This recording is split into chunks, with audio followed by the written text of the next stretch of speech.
again, while I have your attention, I want to invite you to our Good Friday prayer caravan. If you're a Christian, you live in the Valencia community, come join us. We start about 7 a.m. We leave at the Valencia Pentecostal Assembly, 119 to 121 Kangali Street in Valencia. We drive through our community, declaring the gospel of Jesus Christ and praying a blessing over our community. I'm still at that portion in Matthew chapter 6 and verse 12, where it says, forgive us our trespasses. And the request is not unheard of, uncommon, because any human being would have recognized they would have done wrong, and every wrong is actually against the one who declared it wrong. It's an affront to his rulership, his leadership, his sovereignty, his right to rule. And because God is creator of the earth, creator of the universe, he has not left the throne or his leadership role over the universe. In fact, the Bible itself declares that the very waves cannot encroach permanently onto the land simply because God has set it in place. And you may come up with all of the reasons why it is like that, but you still can't figure out when God started that. And that's a plan of God.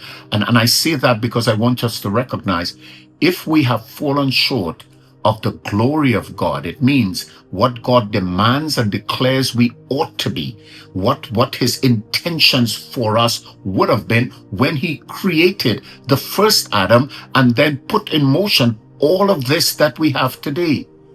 If we fall short of that, then we're in a position where God is willing and can judge us. Now, could you imagine God wants to forgive us, clear the pathway, and we stand at the door saying, oh God, I am unworthy and I know you can't forgive me. When God is saying, why not come in? I have already forgiven you.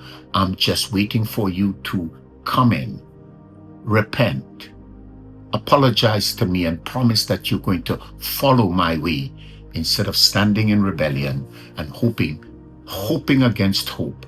I will forgive you. God has already made every opportunity available for us to know him.